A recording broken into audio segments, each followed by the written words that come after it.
తారే నారే నారే నారే తారే నారే నారే నారే తారే నారే నారే నారే తారే నారే నారే నారే.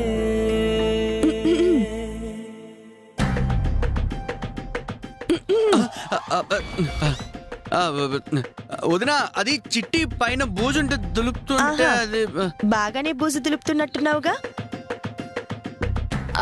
లేక నిజంగానే పైన బూజుంది. అప్పుడే కాబోయే భర్తని బాగానే వెనకేసుకొస్తున్నావే. వదినా, లేదు వదినా, నిజం వదినా, ఒట్టు. నిజంగా. ఎందుకయ్యా భయపడతారు? మీరు ఒకరినొకరు ప్రేమించుకున్నారు, త్వరలో పెళ్లి చేసుకోబోతున్నారు. ప్రేమలో పరవశించిపోతే తప్పే ఉంది. మీ అన్నయ్య జైల్లో ఉన్నారన్న టెన్షన్లో ముహూర్తాలు పెట్టినా కూడా మీ పెళ్లి ప్రస్తావన వెనక్కి వెళ్ళిపోయింది. ఈరోజు మీ అన్నయ్యతో మాట్లాడి అనుకున్న ముహూర్తానికే మీ పెళ్లి జరిపిస్తాను. హ్యాపీనా?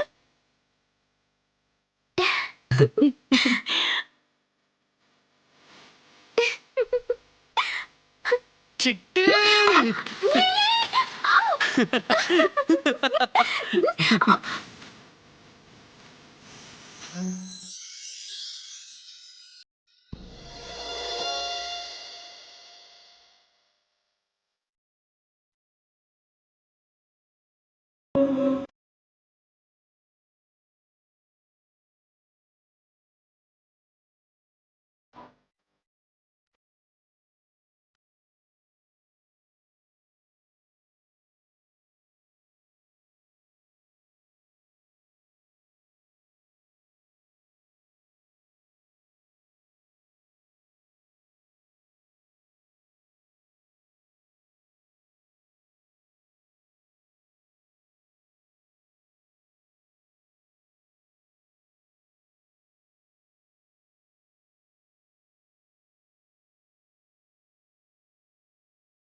ఎన్ని రోజులైందో ఇలా అందరం కలిసి భోజనం చేసి.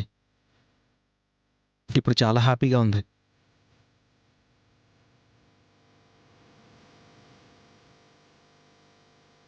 కలిసి భోజనం చేయడం తర్వాత మా అన్నయ్య జైలుకి వెళ్ళాక సరిగ్గా మనం తిన్నదెప్పుడు?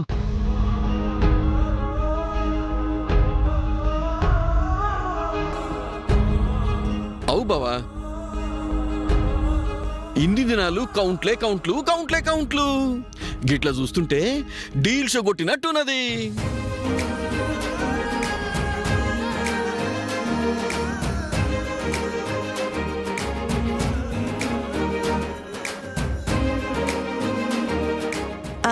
ఇలా అందరం కలిసి తినడం కాదండి, వచ్చిన అతిథులకి పంక్తి భోజనం పెట్టే సమయం ఆసన్నమైంది.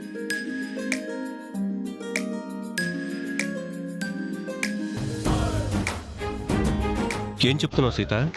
అవునండి, చిట్టి నానిల పెళ్లికి సిద్ధాంతి గారు విజయదశమిలో ముహూర్తం నిర్ణయించారు.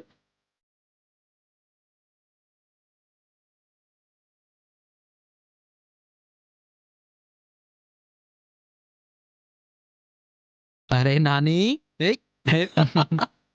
మళ్ళీ సిద్ధాంతి గారిని ఒకసారి కనుక్కొని అనుకున్న ముహూర్తానికి ఇద్దరికి పెళ్లి చేసేద్దామండి. అవును సీత, బాగా గుర్తు చేసావు. రేపే సిద్ధాంత్ గారితో మాట్లాడతాను.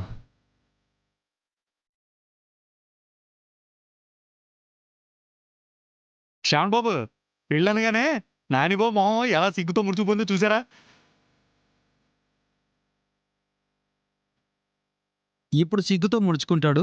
రేపు పెళ్ళయ్యాక చిట్టి 2 పీకితే తిరిగి పీకలేక మొహం మార్చుకుంటాడు. శ్రవణ్ బాబా, విజయదశమి అంటే ఎక్కువ రోజులు కూడా లేదు సీత. నేను రేపు సిద్ధాంత్ గారితో మాట్లాడగానే మంచి రోజు చూసి పెళ్లి పనులు కూడా మొదలు పెట్టాలి.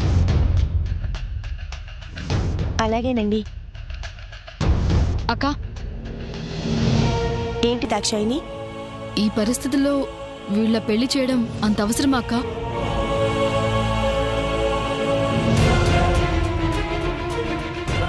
అలా అంటావేంటి దాక్షాయిని?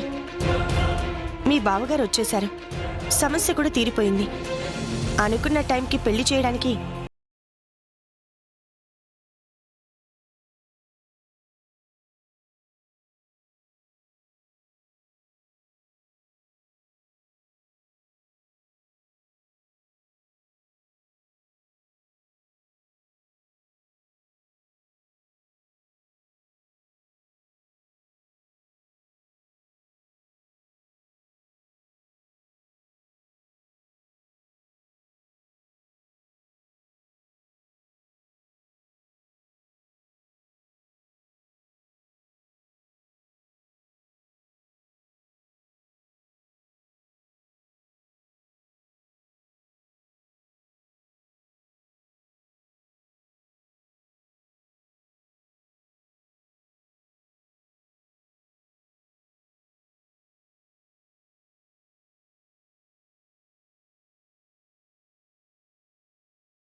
ఏమండి, కాఫీ తీసుకోండి.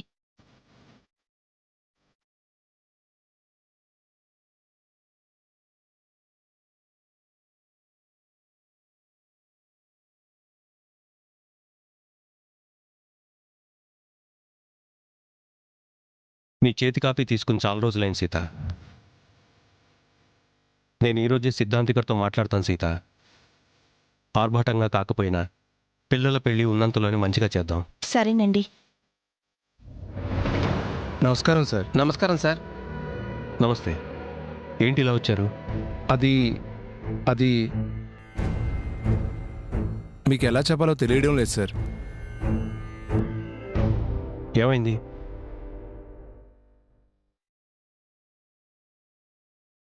సార్, ఇన్నాళ్ళు మీరు మమ్మల్ని వర్కర్లా కాకుండా సొంత మనుషుల్లా చూశారు. ఏ కష్టం వచ్చినా తీర్చారు. అందుకే చెప్పడానికి మాకు నోరు రావట్లేదు సార్. నా దగ్గర సందేహాలు ఎందుకు? మీ సమస్య ఏంటో చెప్పండి, తీరుస్తాను. వర్కర్స్ ఎవరికి శాలరీస్ అందటం లేదు సార్.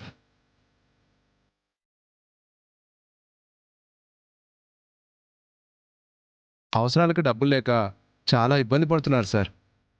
రేషన్ కొనాలన్న డబ్బు లేని పరిస్థితి వచ్చింది సార్. అదేంటండి, ఉన్నట్టుండి ఎందుకంత కష్టం వచ్చింది? ఇప్పుడు మన షాపు ఎవరో శకుంతలాదేవి చేతిలోకి పోయిందంట కదా మేడం.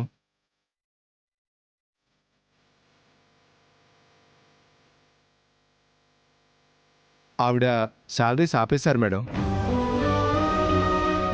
అడిగిన వాళ్ళని పనిలో నుంచి వెళ్ళిపోమంటున్నారు. ఉన్నట్టుండి పనిపోతే వెంటనే పని ఎక్కడ దొరుకుతుంది మేడం? మన వర్కర్స్ అందరిది వాళ్ళ కష్టాలు చెప్పమని నన్ను పంపారు. అయినా తిండికి లేని పరిస్థితి దాకా ఎందుకు తెచ్చుకున్నారు? ఇప్పటిదాకా ఆకుండా ముందే నాకు చెప్పొచ్చు కదా. మీరైనా మమ్మల్ని ఆదుకుంటారని ఆస్తి వచ్చాం సార్.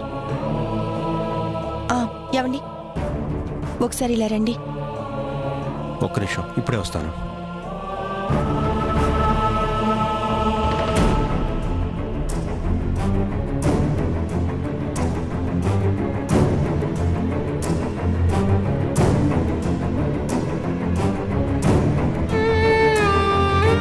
ఏంటి సీత? నా దగ్గర కొంత డబ్బుందండి. వాళ్ళ ఇంట్లో ఎంత కడుపు మాడితే మన ఇంటి గుమ్మం తొక్కారో ఏమో, వాళ్ళకి ఆ డబ్బు ఇచ్చేసేయండి. సరస్వతి, శ్రవణ్, రండి.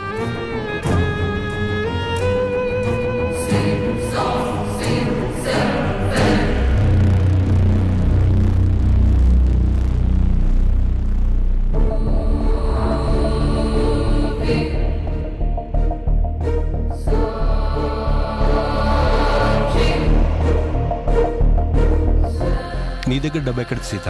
మీకు బెయిల్ ఇప్పించడానికి లాయర్కి ఫీజు కట్టడం కోసం మా అందరి నగలు తాకట్టు పెట్టాం. తాకట్టు నుంచి నగలు ఇంకా విడిపించలేదు కదా, వాటి సంగతి తర్వాత చూడొచ్చండి. ముందు వర్కర్స్కి డబ్బు సర్దుబాటు చేయండి. ఇదిగోండి, మీరు తీసుకెళ్ళివ్వండి. ఆగండి బావగారు.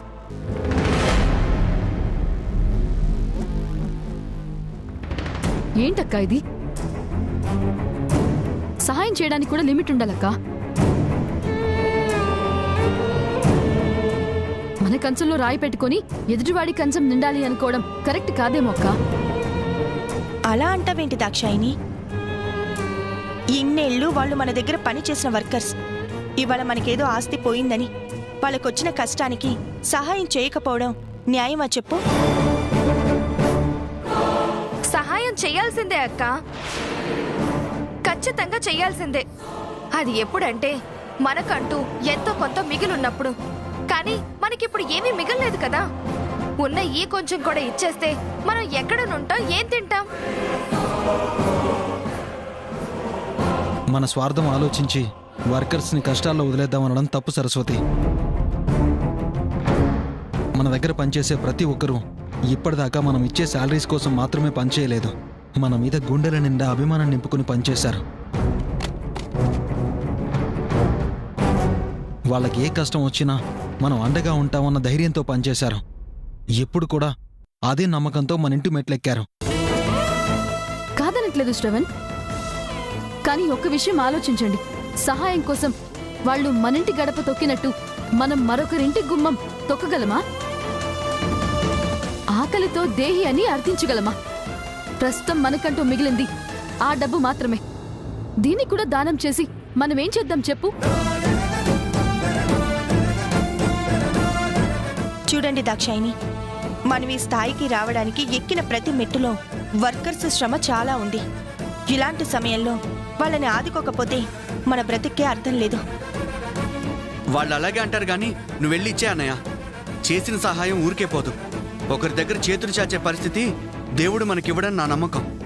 ఏమండి, మీరు తీసుకెళ్ళివ్వండి. సారీ అక్క, నువ్వు ఎన్నైనా చెప్పు, ఈ డబ్బులు ఇవ్వడానికైతే మేము ఒప్పుకోము. అది కాదు దాక్షాయిని. సీత నువ్వు ఆగు. సర్ది చెప్పాలని చూడొద్దు. నేనే వాళ్ళకి ఏదో ఒక విధంగా డబ్బు సర్దుతాను.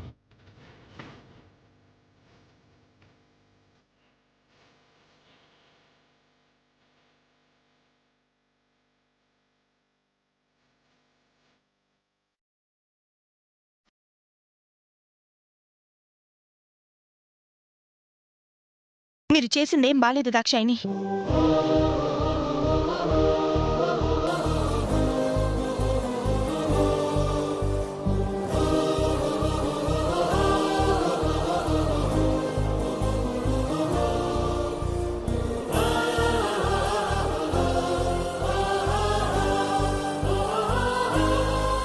నాకు 2 రోజులు టైం ఇవ్వండి. మీకు శాలరీస్ అడ్జస్ట్ చేస్తాను. అలాగే సార్, వెళ్ళొస్తాను సార్.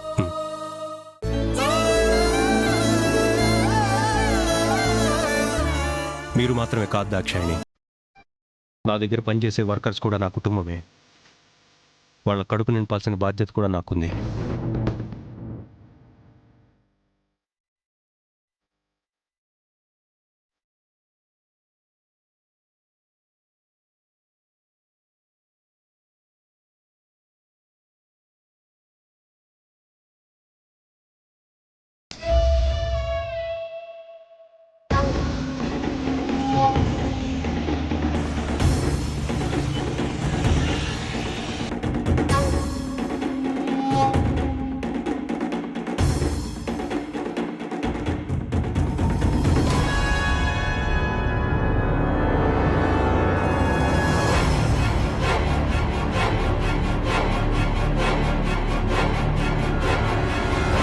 ఇప్పుడు మన భవిష్యత్ ఏంటి దాక్షాయిని?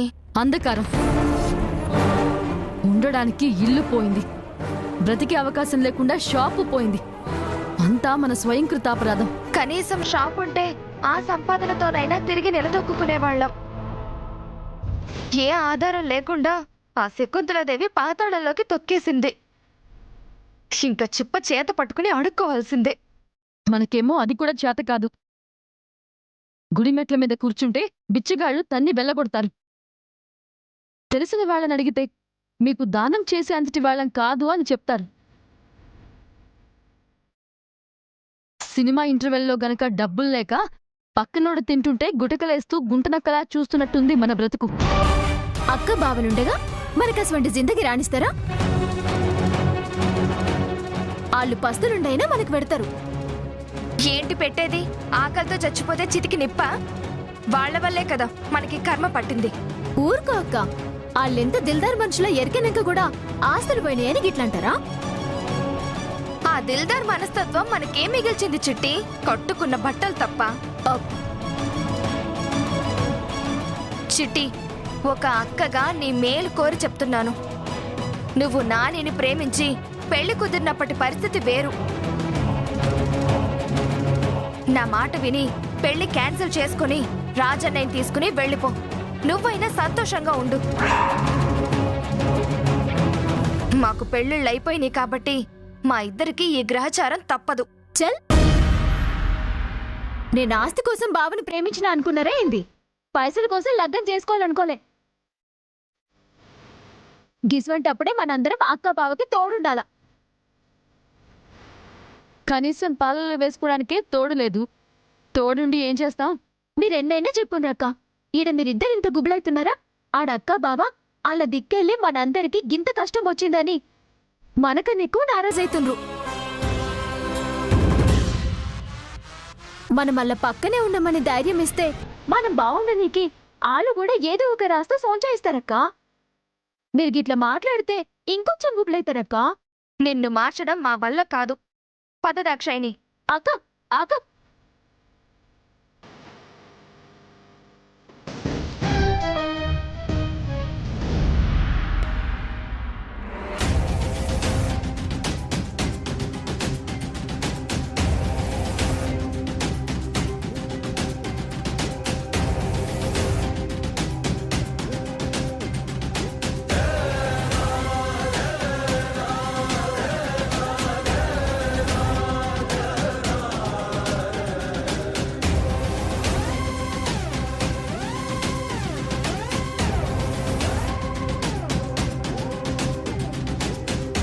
ఎంత ఆలోచించినా బోధపడని విషయం ఏంటంటే శకుంతలాదేవి అన్నయ్య విషయంలో మరీ అంత కక్షగట్టి కష్టాల పాలు చేయడానికి కారణం ఏమై ఉంటుంది. ఎంత బుర్ర బద్దలు కొట్టుకున్నా అది సమాధానం లేని ప్రశ్నగానే మిగిలిపోతుంది. అరే, చెయ్యని నేరానికి పథకం ప్రకారం అన్నయ్యని సెల్లో పెట్టి మన ఆస్తినంతా రాయించుకుని మన ఇంటి నుంచే మనల్ని వెళ్ళగొట్టేంత కర్కశంగా ఆ శకుంతల ఎందుకలా ప్రవర్తిస్తుంది?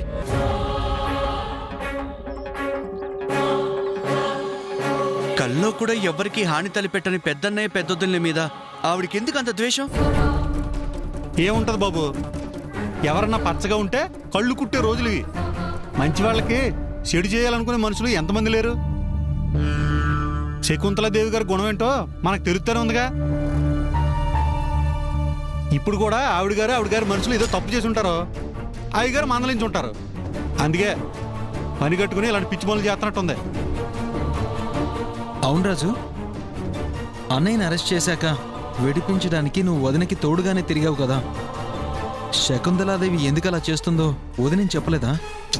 లే శ్రవణ్ బావా, 3-4 సార్లు అడిగి చూసినా ఏం చెప్పలేదు.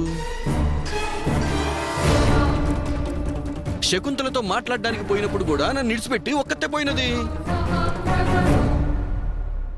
అన్నయ్య వదిలిని అడిగినా ఎలాగో చెప్పరు. మనం ఏం చేయాలి? ఈ సమస్య నుంచి ఎలా బయటపడాలి? ఇగో బుల్లిబావా, నేను మీ ఇద్దరికి ముచ్చట చెప్తా. శకుంతల చేసేది గల్లత్ పనులు ఎందుకు అనేది పక్కన పెట్టి రామరాజు బావకి సీత చెల్లికి మనం సపోర్ట్ గా ఉండాలి.